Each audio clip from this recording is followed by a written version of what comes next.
દ્વારકામાં ધાર્મિક દબાણો હટાવવા માટે નોટિસ આપવામાં આવી। સ્વેચ્છાએ દબાણ દૂર કરવા તંત્રએ નોટિસ આપી।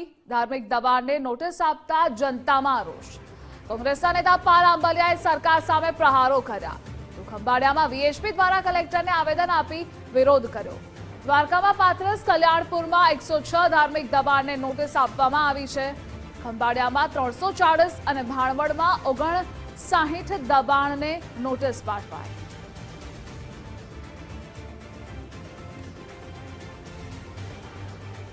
સાહેબને વિશ્વ હિન્દુ પરિષદ તથા ગામના અગ્રણીઓ દ્વારા જે મંદિરના ડિમોલિશન માટેની જે નોટિસો આપવામાં આવેલી છે એનો વિરોધ દર્શાવવા તથા આ ડિમોલિશનને મુલતવી રાખવા અને જે મંદિરોને નોટિસ આપવામાં આવેલી છે એ મંદિરોની જગ્યાઓને રેગ્યુલરાઇઝ કરી અને એમને માલિકે આપી દેવામાં આવે તો હિન્દુ આસ્થાના પ્રતીક સમા આ મંદિરો જે છે એ કાયમી માટે જળવાઈ રહેશે। મંદિરો ગેરકાયદેસર કેવી રીતે હોય અને જો આ ધાર્મિક સ્થળો ગેરકાયદેસર છે તો ત્યાં ગ્રાન્ટ શા માટે વાપરવામાં આવી? નંબર 1।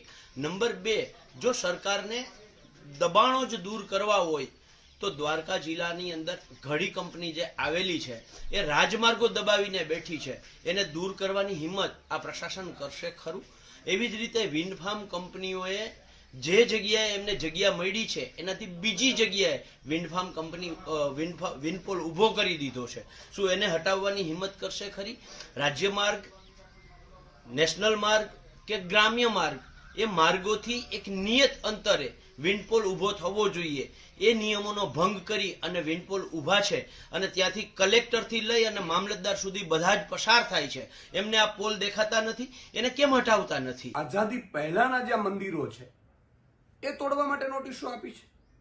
દ્વારકા જિલ્લાના લગભગ 3 તાલુકાઓમાં એમાં વર્ષોથી આઝાદી પહેલા જે મંદિરોમાં તહેવારો ઉજવાય છે એ મંદિરો ગેરકાયદેસર થઈ ગયા રાતોરાત। અને તમને આટલી જ બધી જો ચિંતા હોય, તમને જમીનો ખાલી કરાવવાની ચિંતા હોય તમને, તો અમારા મંદિરો જ દેખાણા, તમને ધાર્મિક સ્થળો જ વિવિધ ધર્મોના દેખાણા, તમને ઉદ્યોગપતિએ જે જમીનો ઉપર કબજા કર્યા એ નથી દેખાતા, તમે ઉદ્યોગપતિઓને કરોડો હજારો કરોડની જમીન મફતના ભાવે આપી દીધી એ નથી દેખાતી।